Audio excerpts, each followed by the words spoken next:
Queridos amigos, que alegria, nós estamos pela TV A Caminho da Luz, com o programa Estudando as Obras de André Luiz, o livro Obreiros da Vida Eterna, pelas mãos iluminadas de Francisco Cândido Xavier, o Cândido do Amor, e do Espírito de André Luiz. Vamos relembrar que hoje nós vamos iniciar o segundo programa do capítulo 4, onde nós vimos no último programa, nós percebemos que eles estavam em reunião, Zenóbia, Jerônimo, Luciana, André Luiz e Padre Hipólito, quando tocou a campainha. Ah, mas tem campainha numa cidade transitória? Tem, não é? Nós já vamos nos acostumando com tudo isso. E ele então interrompe a reunião porque ele tinha algo muito sério para dizer a Zenóbia. Tinha que tomar decisões rápidas por aquilo que estava a acontecer. Vamos então acompanhar tudo isso. Mas, antes de começarmos a leitura, tudo bem com você, André Luiz? Tudo bem, querido Sérgio. Que alegria e que honra em podermos iniciar o estudo consagrado a estudar as obras de André Luiz, em especial o livro atual, Obreiros da Vida Eterna. Convidamos para quem não conheceu o estudo, quem não acompanhou o estudo de Nosso Lar, Os Mensageiros e Missionários da Luz, já está disponível na íntegra no canal da TV A Caminho da Luz, seu canal no YouTube. Continuando, irmã Zenóbia, aproximam-se entidades cruéis. A agulha de aviso indicou a direção norte. Devem estar a 3 quilômetros aproximadamente. A orientadora empalideceu ligeiramente, mas não traiu a emoção com qualquer gesto que denunciasse fraqueza. Acendam as luzes exteriores, ordenou, todas as luzes, e liguem as forças de defesa elétrica, reforçando a zona de repulsão para o norte. Os invasores desviar-se-ão. Retirou-se apressadamente o emissário, enquanto pesado silêncio abateu-se sobre nós. Luciana fizera-se lívida. Jerônimo e Zenóbia demonstravam pelo olhar asfixiante preocupação. Registrar-se-iam fatos que eu ignorava? Será que os espíritos reconhecidamente maus também organizavam expedições semelhantes às que realizávamos para o bem?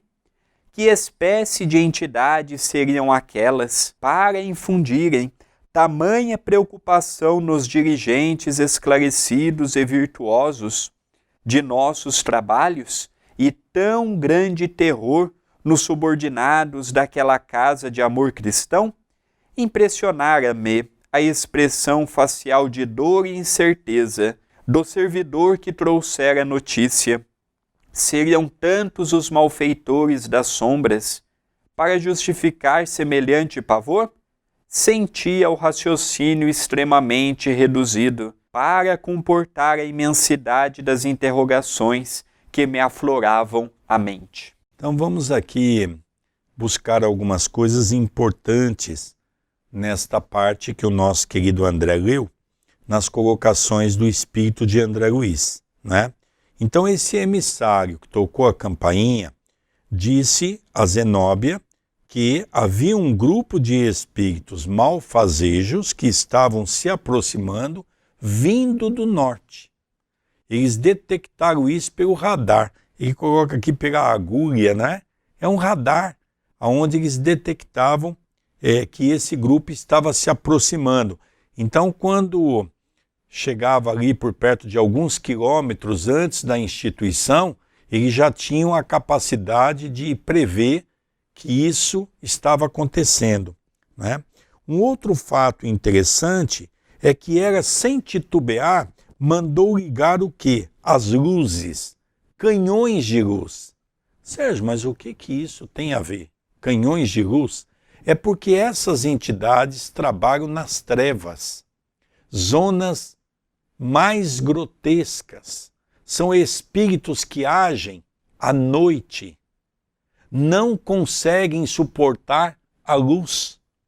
Por isso que vem o nome de vampirismo, dos vampiros, que só exercitam suas atividades à noite. Um outro ponto também que nos chamou muito a atenção é que ela mandou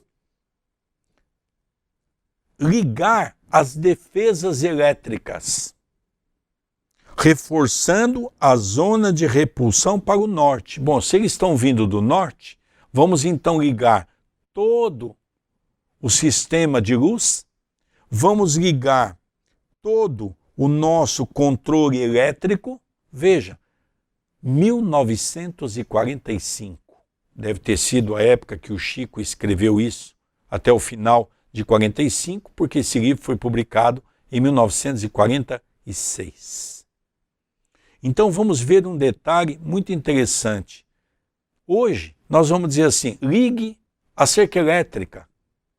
Naquela época nem se imaginava o que era isso, porque nem luz tinha, na grande maioria, por exemplo, do Brasil.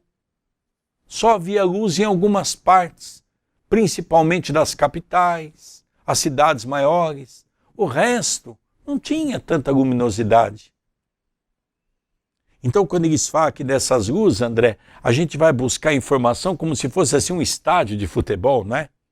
Aqueles grandes holofotes acesos.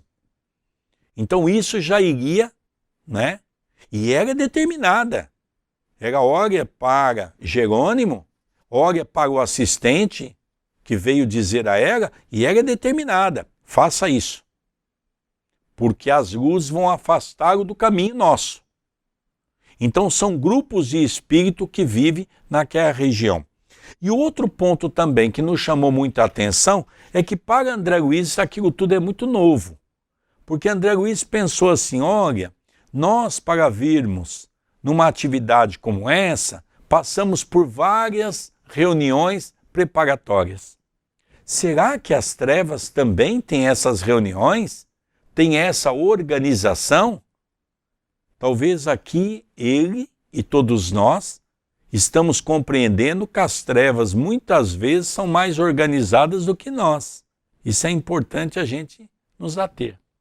Nós, nessa dimensão, porque o bem superior é extremamente organizado e disciplinado.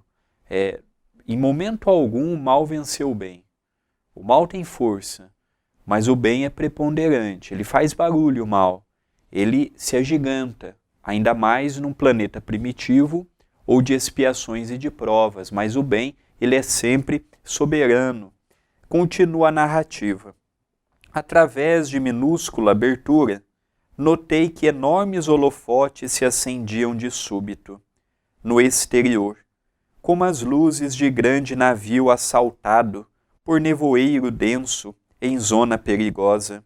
Ruídos característicos faziam-se sentir à nossa audição, informando-nos que aparelhos elétricos haviam sido postos em funcionamento. É lamentável, exclamou Zenóbia, com a manifesta intenção de restaurar-nos a tranquilidade, que tantas inteligências humanas, desviadas do bem e votadas ao crime, se consagrem aqui ao prosseguimento de atividades ruinosas e destruidoras. Nenhum de nós ousou dizer qualquer palavra. A diretora, porém, esforçando-se por sorrir, continuou. A tragédia bíblica da queda dos anjos luminosos, em abismos de trevas, repete-se todos os dias, sem que o percebamos em sentido direto.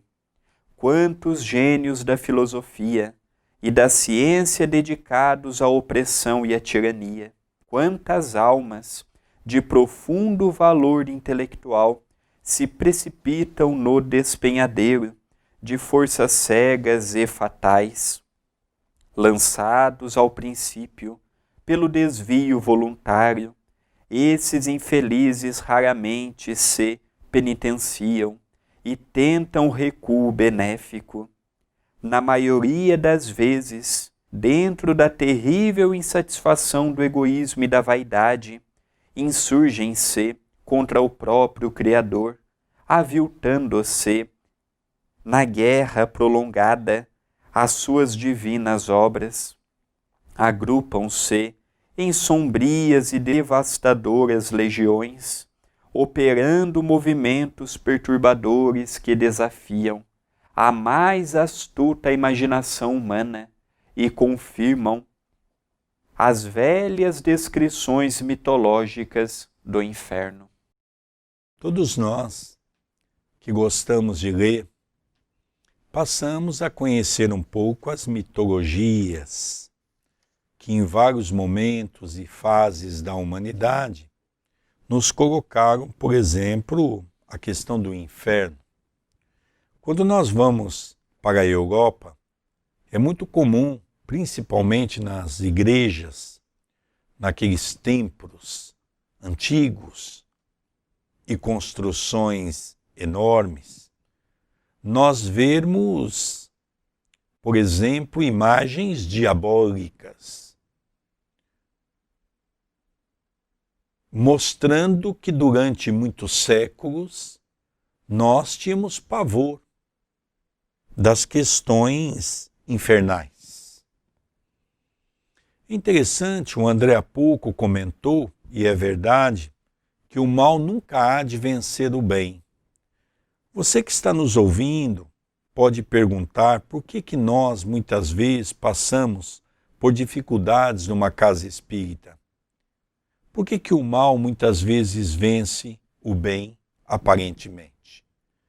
É porque, na verdade, nós, os encarnados, não estamos focados com a devida responsabilidade do que é o bem. Nós ainda, pelo nosso egocentrismo, pelo nosso personalismo, e aqui nós vamos dizer uma coisa muito interessante. Você lembra que no capítulo passado, Luciana começa a se exaltar com a sua clarividência e começa a dizer isso, e começa a dizer aquilo, e de repente Jerônimo poda e diz a ela: minha irmã, vamos deixar para o nosso trabalho e vamos então aqui ver o que Zenóbia, que o tempo para ela é tão escasso.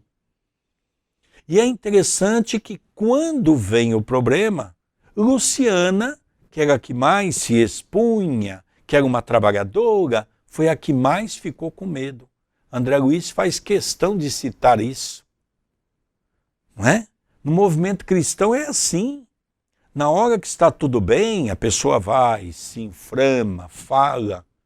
Na hora que as coisas se complicam, cadê as pessoas? Cadê as pessoas? Quando nós tivemos o coronavírus, nós víamos aquelas pessoas de congresso espírita, e era palestra para cá, palestra para lá, 5.000 pessoas aplaudindo daqui, 3.000 pessoas aplaudindo dali. No coronavírus, nós não vimos uma publicação dessas pessoas, de conforto, de orientação.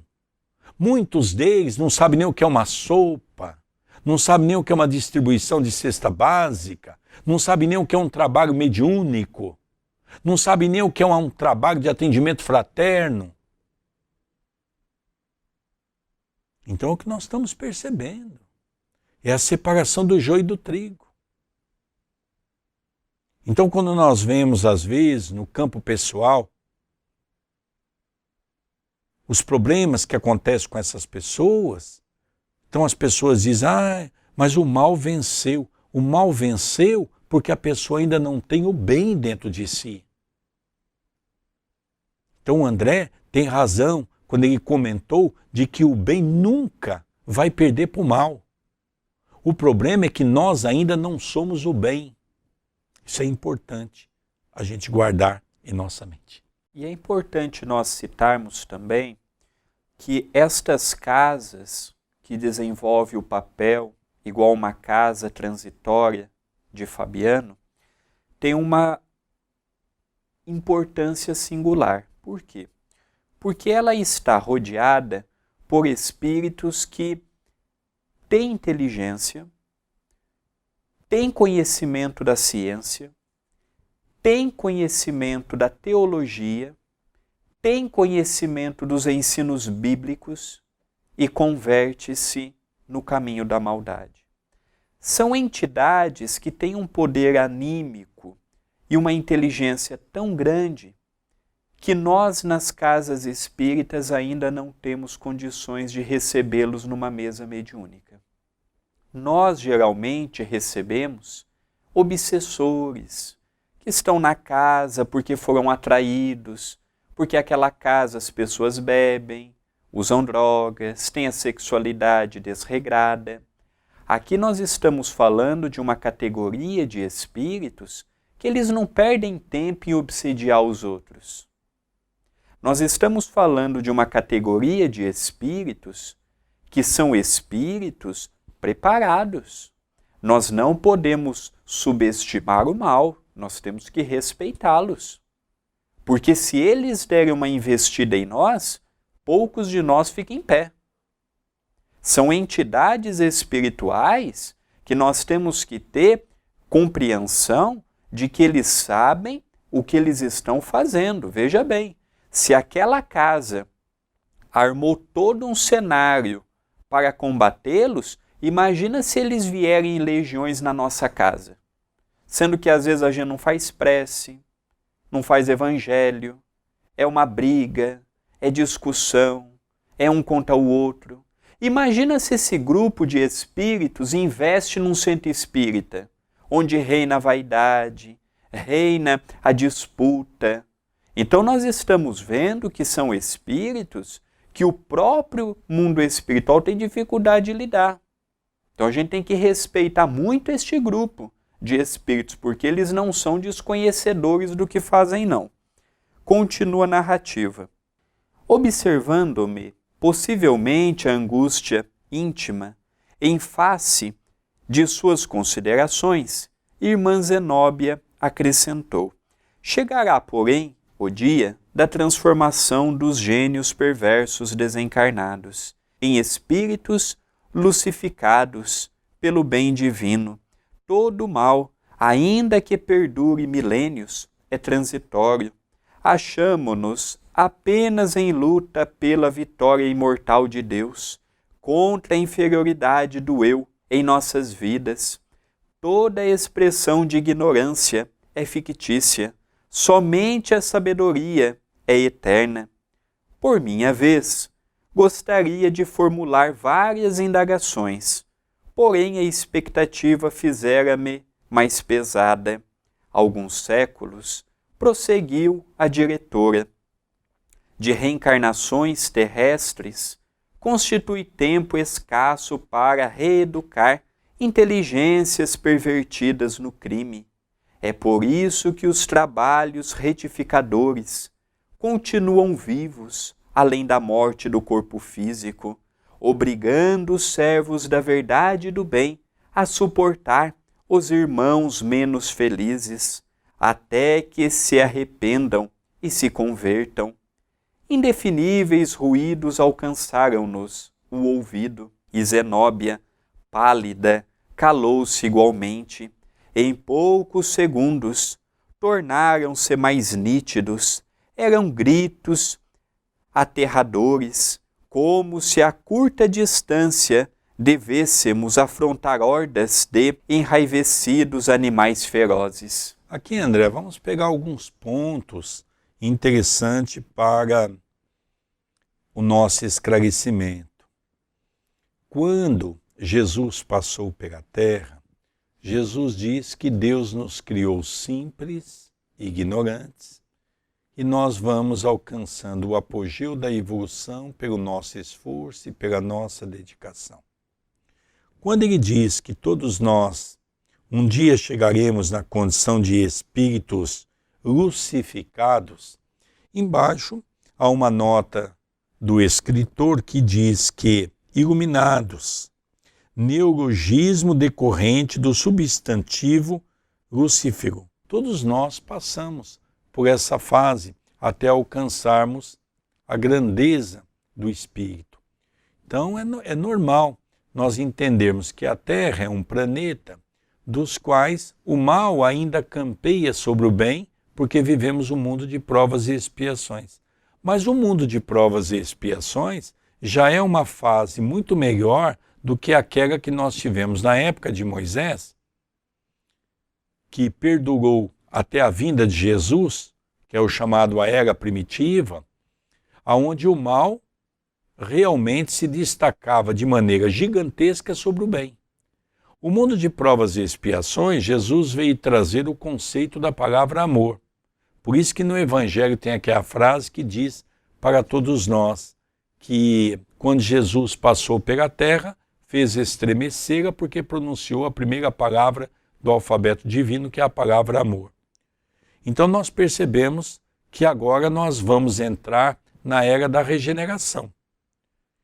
Então tudo isso pelo esforço de cada um, pelo trabalho de cada um. Então essa parte é muito importante, né, André, para a nossa compreensão. E agora nós vamos entrar propriamente naquela parte em que o nosso querido Sérgio há pouco falou da Luciana, que daquele grupo era a que estava mais assustada. Entre nós, Luciana parecia a mais atemorizada. Torcia nervosamente as mãos, até que, não lhe sendo possível suportar por mais tempo a inquietação, dirigiu-se à diretora da casa suplicando: Irmã, não será conveniente endereçarmos fervorosa rogativa a Deus? Conheço os monstros. Tentaram muita vez arrebatar meu pai do sítio a que se recolhera. Zenóbia sorriu com benevolência e respondeu: já fiz meus atos devocionais de hoje, preparando-me para as ações eventuais do trabalho no decurso do dia. Aliás, minha amiga, nossa ansiosa expectativa em si mesma vale por súplica ardente. Decidamos, pois, qualquer problema a sobrever com resolução e confiança em nosso Pai e em nós próprios. A esse tempo, tornara-se enorme o vozerio. Pus-me assombrado a identificar rugidos estridentes de leões e panteras, casados a uivos de cães, silvos de serpentes e guinchos de macacos.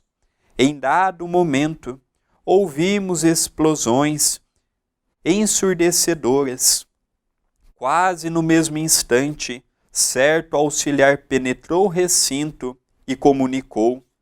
Eu me lembro que em 1998 eu já era gerente de uma agência bancária aqui em Itapira e eu tive a oportunidade, o banco HSBC havia assumido 2 anos antes o Banco Bamerindos, e eles então fizeram uma campanha e 10 pessoas foram presenteadas nessa campanha e eu fui uma delas que pude ir para a França assistir os 2 jogos da Copa do Mundo de 98.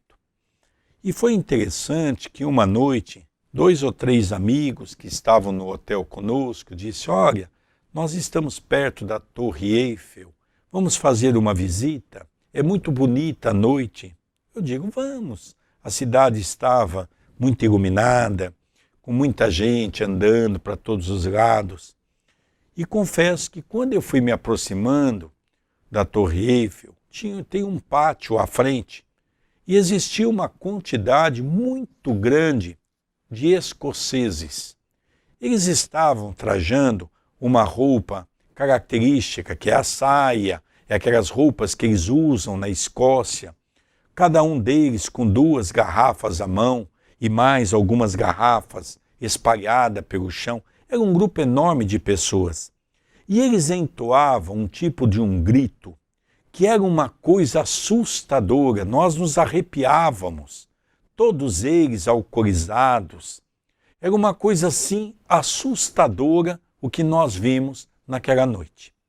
E eu fico imaginando, perante aquele quadro que eu tive, como é que deve ter sido apavorante esse grupo. Primeiro imitava sinais de animais, urros, gemidos, sinais de cães, macacos. Era algo que assustava. E o que me chama a atenção é que Luciana, que mais ou menos representa nós no movimento espírita, quando a coisa aperta, é o primeiro que diz assim, vamos orar. Zenóbia dá uma orientação fantástica. Minha filha, não adianta orarmos agora. Eu, prevendo que essas coisas podem acontecer a qualquer momento, eu já, ao acordar pela manhã, fiz as minhas preces, orei com fervor e pedi força e coragem para passar pelos momentos difíceis. Você já viu como nós somos estranhos? Qualquer coisa difícil a gente diz, vamos orar, vamos orar. Não, está errado. A oração tem que ser antes, na preparação do nosso dia. E conforme nós vamos subitamente passando pelas dificuldades da vida, com firmeza, com fé, com segurança, depois que nós alcançarmos isso, aí nós vamos dizer assim, agora nós vamos orar em agradecimento pela fortaleza que nós fizemos para suportar as dificuldades. Olha como é diferente, André, a maneira com que os espíritos mais evoluídos vê uma situação, porque eu já ouvi muita gente, André, dizer assim, eu não oro mais porque dá tudo errado. Então, André, queria que você pudesse depois, na continuidade, falar um pouquinho também sobre isso. E aqui André Luiz trouxe para nós o que ele teve a autorização no plano espiritual de nos dizer, de nos transmitir. Atacam-nos com petardos magnéticos. A diretora, resoluta, ouviu, serena e determinou. Emitam raios de choque fulminante, assestando baterias. As farpas elétricas deviam ser atiradas em silêncio, porque as explosões diminuíram até a extinção total, percebendo-se que a horda invasora se desviara noutro rumo, pelo ruído a perder-se distante. Respiramos aliviados. Estampou-se confortadora expressão na fisionomia de Zenóbia, que falou satisfeita. Agora, peçamos ao Mestre conceda aos infelizes o caminho preciso, de acordo com as suas necessidades. Escoaram alguns minutos, nos quais elevamos pensamentos de gratidão e júbilo ao Cristo Salvador. Tornando a palavra livre, considerei que impressionantes rugidos ouvimos. Não se figuravam lamentos de corações sofredores, mas algazarra de feras soltas, terrível novidade. Esses bandos, porém, observou a diretora sensatamente, são antigos. Entre as narrações evangélicas, ao tempo da passagem de Nosso Senhor pelas estradas humanas, lemos o noticiário alusivo às legiões dos gênios diabólicos. Aqui está falando um pouco daquela teoria dos anjos decaídos, que tinham uma grande inteligência, uma grande compreensão, mas não utilizando coerentemente, corretamente, desviam-se do caminho.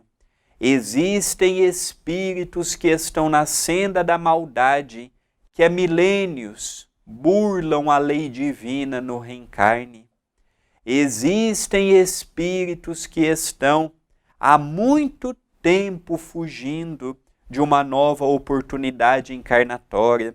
Muitos vieram de capela, não aproveitando a oportunidade, irão para outros planetas adjacentes que receberão este grupo de espíritos que há muito conserva-se na perturbação coletiva. Continua a narrativa. Enquanto concordamos em silêncio, prosseguiu compungida.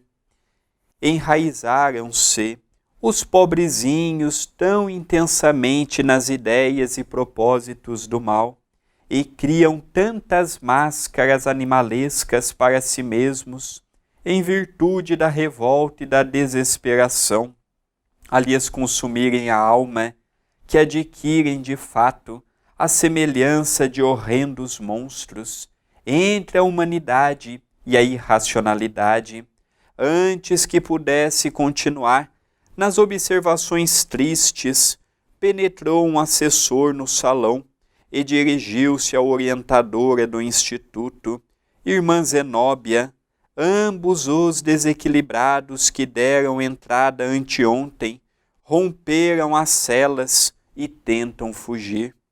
A orientadora talhou a notificação, expedindo ordem: prendam-nos imediatamente com a colaboração dos vigilantes. Temos responsabilidade. A expedição que nos confiou regressará amanhã, nas primeiras horas. Aqui, André, nós vamos ver um fato muito interessante, não é? Então nós vemos que a crosta, nós ainda temos a necessidade das cadeias, nós ainda temos a necessidade de fazer com que as pessoas fiquem enclausuradas. E nós percebemos que a dimensão umbralina, principalmente o umbral grosso, não é diferente. Então um grupo de espíritos perturbadores foram levados para essa instituição, que é a Casa Transitória Fabiano de Cristo, e dentro dela existe uma pequena prisão, onde espíritos muito endurecidos, que são levados para lá, logicamente, são aquelas casas, por exemplo, que é mencionado no livro Nosso Lar, no livro Os Mensageiros. São casas aqui na crosta que trabalham para o bem, aonde tem o socorro de Nosso Lar. Então atende aquelas pessoas. Vamos relembrar que a função de Jerônimo e mais aqueles 3 amigos eram exatamente de resgatar 5 companheiros que iriam desencarnar, e esses 5, ligados ao Nosso Lar, que fizeram um trabalho do bem, eles iriam então ser socorridos. É a proteção divina quando há o merecimento. Então, quando existe um trabalho para o bem, e existem espíritos perturbadores que querem atrapalhar esse trabalho, muitas vezes eles são isolados no mundo espiritual, levados para essas instituições. Então ele diz, olha, aqueles que vieram aqui, eles tentaram fugir. Zenóbia, de uma maneira muito firme, não indaga nada. Ela só diz, prendam-nos novamente, porque amanhã ainda vai chegar aqui as pessoas que trouxeram esses espíritos, e eles estão sobre a nossa tutela, sobre a nossa responsabilidade. Então nós observamos a disciplina que eles tinham e a necessidade de usar a força muitas vezes. Lembremos que está numa região situada inferior à crosta até, porque eles dão muita assistência às trevas. Então eles lidam com espíritos, em média, mais difíceis do que nós os encarnados. E se aqui, em muitos casos, é necessária a força, é necessária a contenção, imaginemos nesta região espiritual. Encontrava-se o cooperador junto à porta de saída, quando outro auxiliar apareceu, atento. Irmã, disse respeitoso, as notas da crosta chegaram agora. O chefe da missão Figueira, em atividade desde a semana finda, pede sejam preparadas acomodações para 3 recém-desencarnados, depois de amanhã. Tomarei providências, informou a diretora, sem se alterar. Íamos reiniciar a palestra, mas aproximou-se uma jovem serviçal, fazendo também sua participação. Irmã Zenóbia, a turma de vigilância, que descansou há 3 dias, voltou a postos. Mande-a retomar os lugares, recomendou ela, e que os irmãos exaustos repousem convenientemente. Afastou-se a ativa emissária, e quando eu pretendia, por minha vez, comentar a movimentação de trabalho da casa, outro colaborador assomou à porta e avisou. Então veja que aqui nós vamos elencar 2 pontos importantes, né?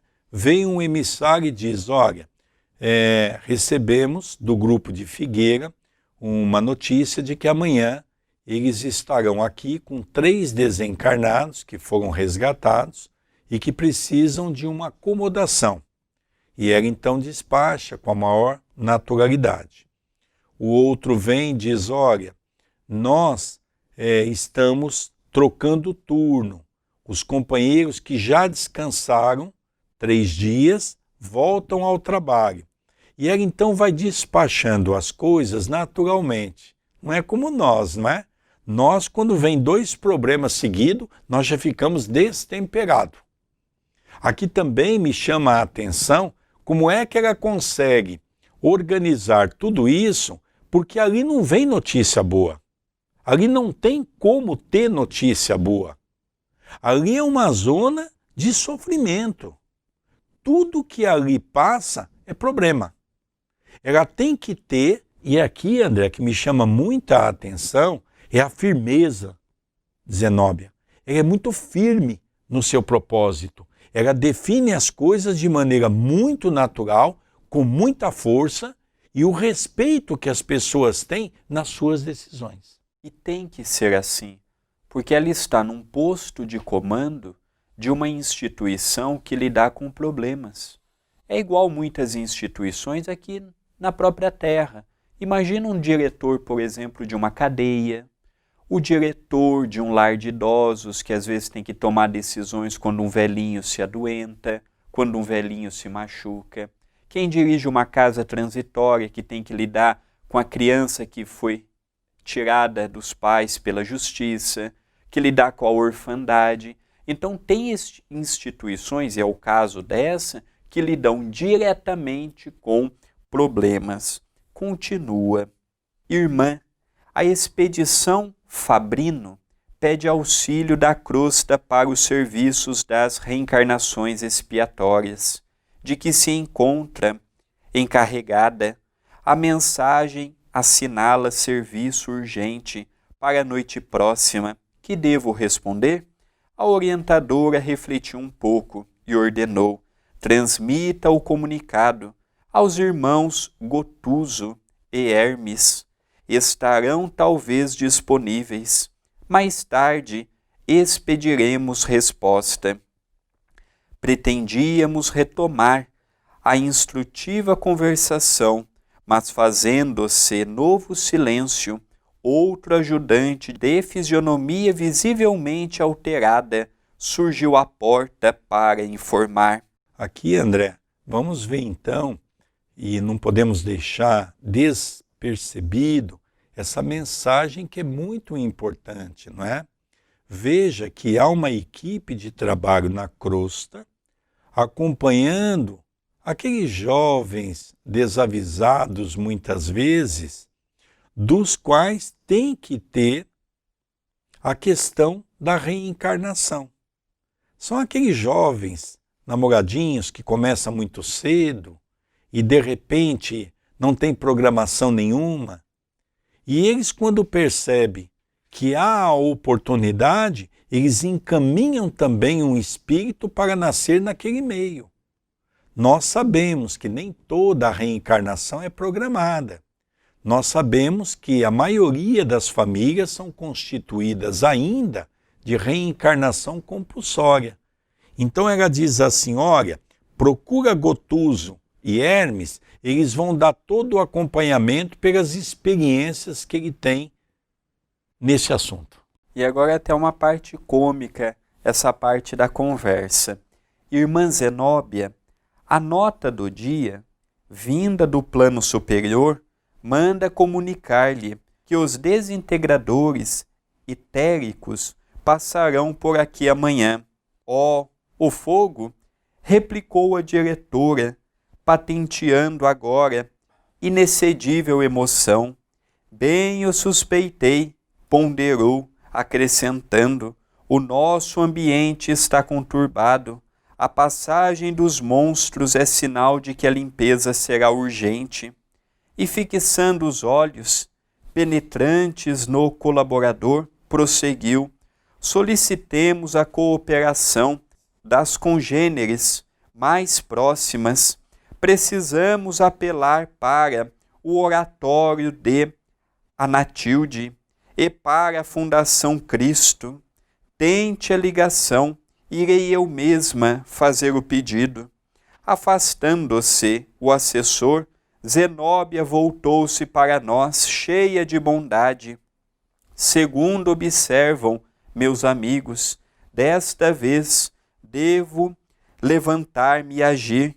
Quando o fogo etérico vem queimar os resíduos da região, somos obrigados a transportar-nos com a instituição a caminho de outra zona. Necessito movimentar providências relativas à nova localização e rogar o socorro de outras casas especializadas. Aqui, André, vamos ver um pouquinho o que é isso, porque é uma coisa um pouco nova, aparentemente, mas hoje fica fácil nós entendermos. Primeiro, vamos imaginar que essa instituição transitória, na condição de uma aeronave, vamos imaginar dessa maneira, que ela se movimenta de maneira horizontal. Nós vamos perceber que ali passou um grupo de espíritos tremendamente trevosos, ou seja, espíritos de uma potencialidade muito grande. Havia necessidade de uma limpeza naquele ambiente. Então nós vamos perceber que esse desintegrador nada mais é com a questão do fogo, não é? O fogo, a luz, é que vai auxiliar naquele ambiente. Hoje é fácil a gente explicar, por exemplo, tivemos aí o coronavírus, onde logo em seguida tiveram que, a gente percebe que as pessoas usam aqueles pulverizadores com um tipo remédio para poder então fazer com que aquele ambiente contaminado possa descontaminar-se. Então hoje é fácil nós entendermos o que vem a ser isso, não é? Tente uma ligação. Veja, ligação. Naquela época não havia telefone, mas já existia no mundo espiritual. Tente uma ligação e eu vou falar diretamente com essas pessoas porque elas precisam, esses dois departamentos específicos vão nos auxiliar para que nós possamos nos remover, porque é hora da nossa aeronave, vamos chamar assim, da nossa cidade flutuante, seja o nome que nós quisermos dar, é hora dela se locomover, porque nós vamos sair daqui, porque ficou muitos pensamentos negativos aqui e eles precisam ser queimados, pensamentos deletérios, que vão ser todos eles, de uma certa forma, queimados, vão ser todos eles purificados. Continuando, dirigindo-se particularmente a Jerônimo, acentuou: meu irmão, já que o inesperado me surpreende, estimaria visitar o abismo, ainda hoje, em companhia dos amigos. Além do serviço à coletividade sofredora, conforme notifiquei a princípio, interesso-me por irmão nosso, em doloroso estado de cegueira espiritual, a favor de quem estou autorizada a fazer serviços intercessórios. E aqui é interessante nós fazermos uma menção, querido Sérgio, porque Zenóbia fala da região do abismo, que é a região mais terrível espiritualmente que nós temos na Terra. De todos os livros de André Luiz, é o único que ele dá notícia do abismo. Nem no livro Libertação, que é uma cidade nas trevas, então nós vivemos num planeta com 7 andares, o primeiro é o abismo, as trevas e a crosta. No livro Libertação, ele fala de uma cidade nas trevas. Aqui já está falando de uma excursão para o abismo. Então é a região espiritual de maior dor. Aqui nós vemos um antagonismo. Ele teve contato com Asclépios, de uma envergadura tão elevada que ele não conseguiu colocar no papel as suas orientações, e ele também tem acesso ao abismo em forma de amparo socorrista. E uma coisa interessante, que o abismo, somente algumas entidades conseguem ter acesso. Isso é muito importante nós atentarmos a essa condição.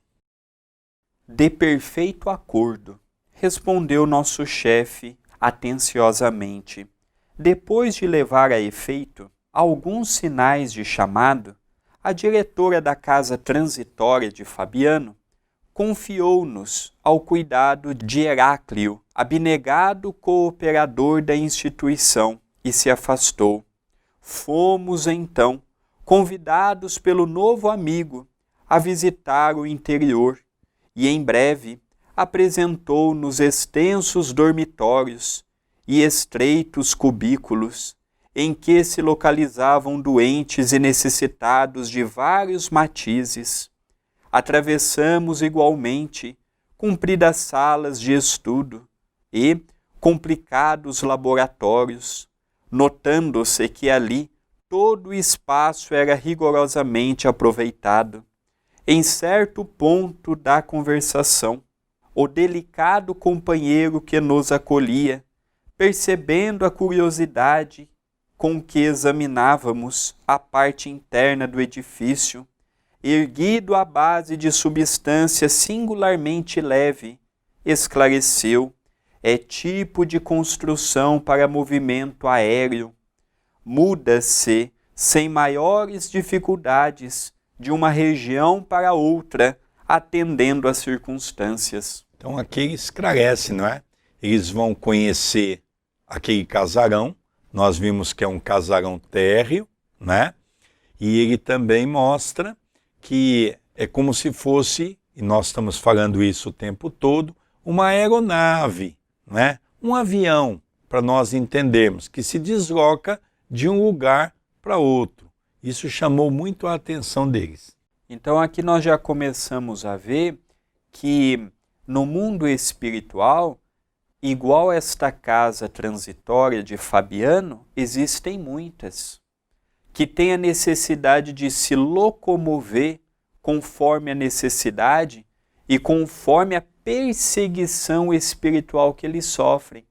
Aquele campo em que eles estavam estava muito perturbado, eles tinham que sair dali para que um fogo, como se viesse do núcleo da terra, pudesse expurgar, limpar os miasmas deletérios que aqueles monstros que passaram por ali há pouco tempo haviam deixado.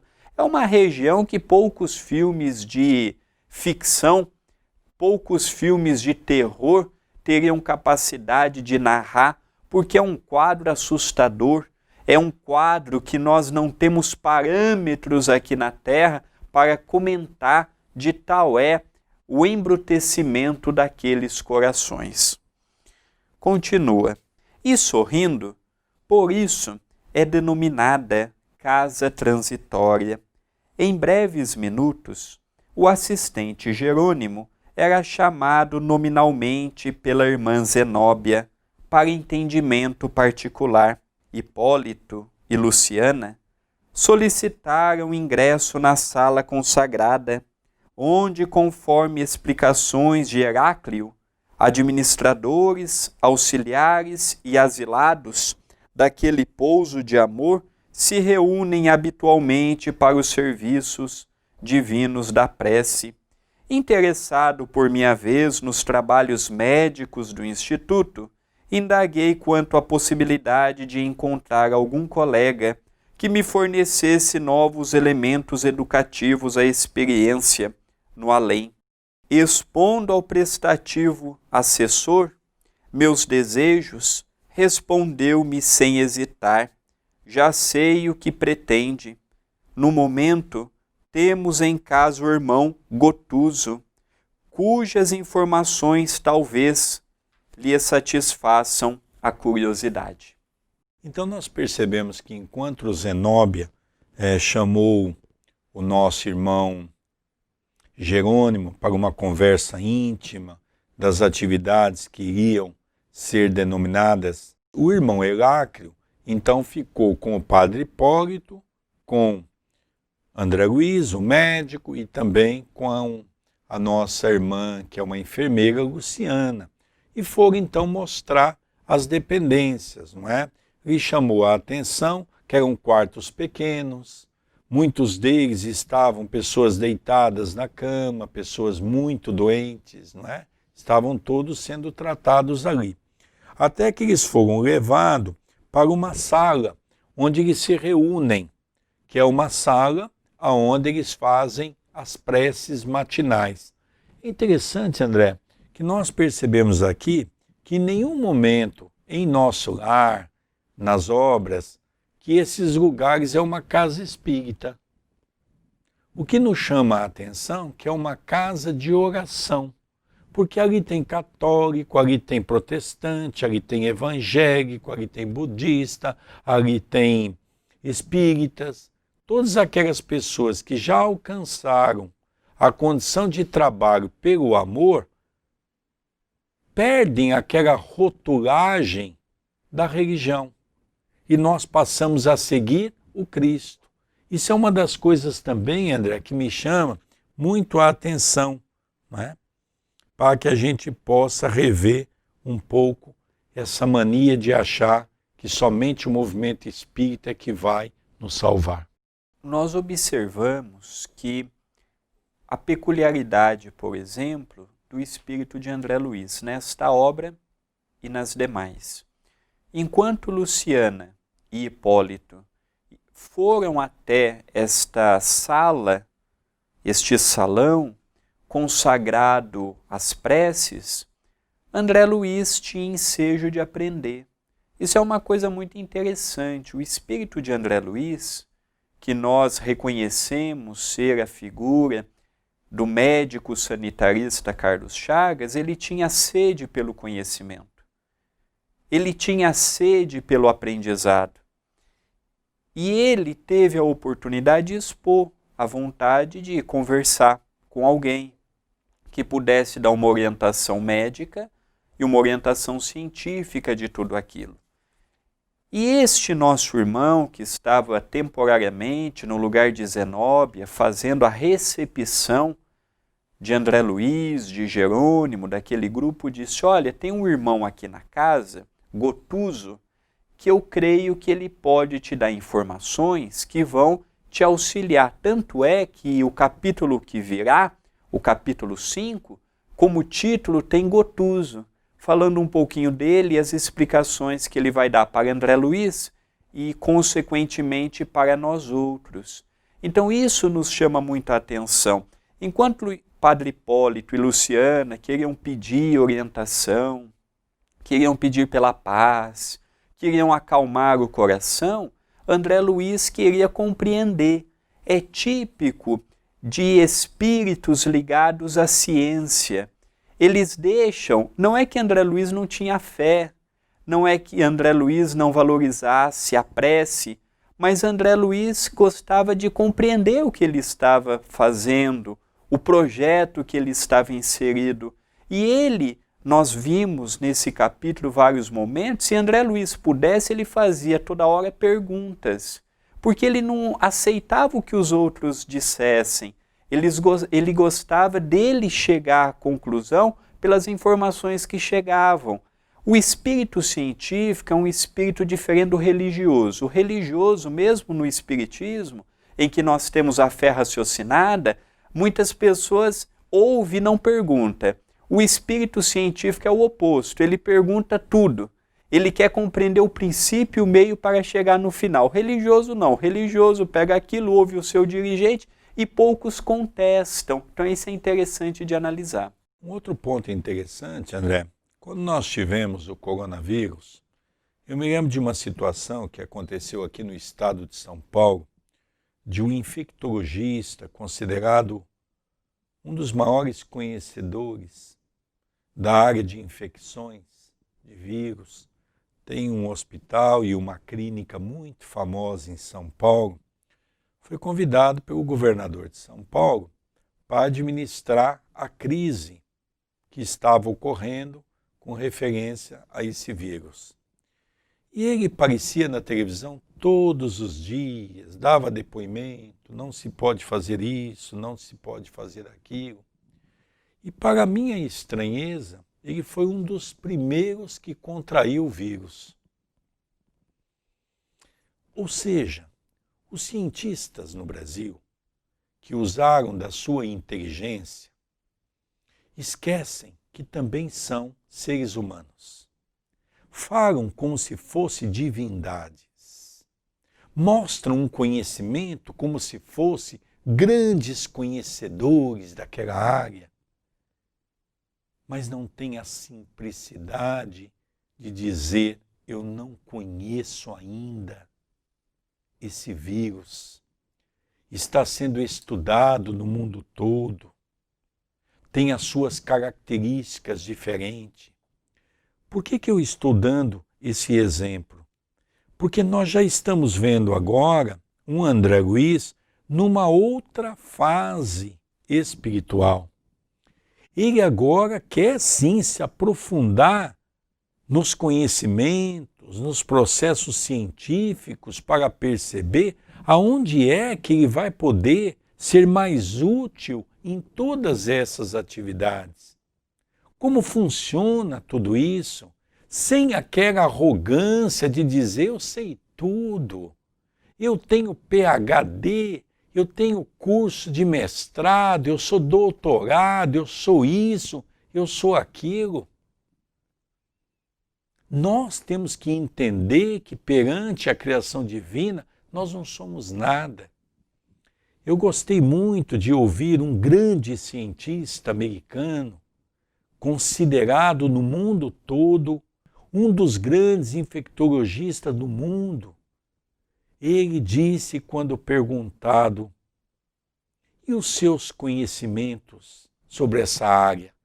Ele diz: aprendi com as leis divinas que o meu conhecimento é muito pobre perante a divindade. Então agora, os cientistas do mundo todo estão se debruçando para achar um remédio, uma vacina, alguma coisa que possa nos auxiliar. Mas tem que voltar à humildade, tem que voltar aos laboratórios. Olha que interessante, André.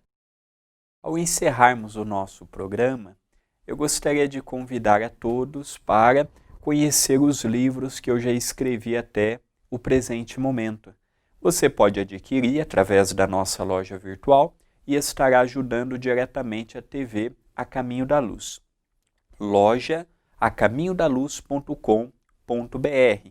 E também temos um WhatsApp 19 997 7827 94. Aos domingos, às 18 horas, horário de Brasília, realizamos pelo YouTube o Evangelho no Lar. Venha participar conosco. Queridos amigos, nós vamos encerrando pela TV A Caminho da Luz o programa Estudando as Obras de André Luiz, pelas mãos carinhosas do nosso querido arauto do bem, Chico Xavier. Nós estamos estudando o livro Obreiros da Vida Eterna. Agradecemos o seu carinho, agradecemos a sua companhia e somos gratos por podermos ter essa grande oportunidade de podermos falar desse assunto tão importante que é assuntos pertinentes à doutrina espírita. Um beijo no seu coração e até o próximo programa. Um beijo no seu coração e até o nosso próximo programa com um capítulo novo e inédito. Um beijo a todos.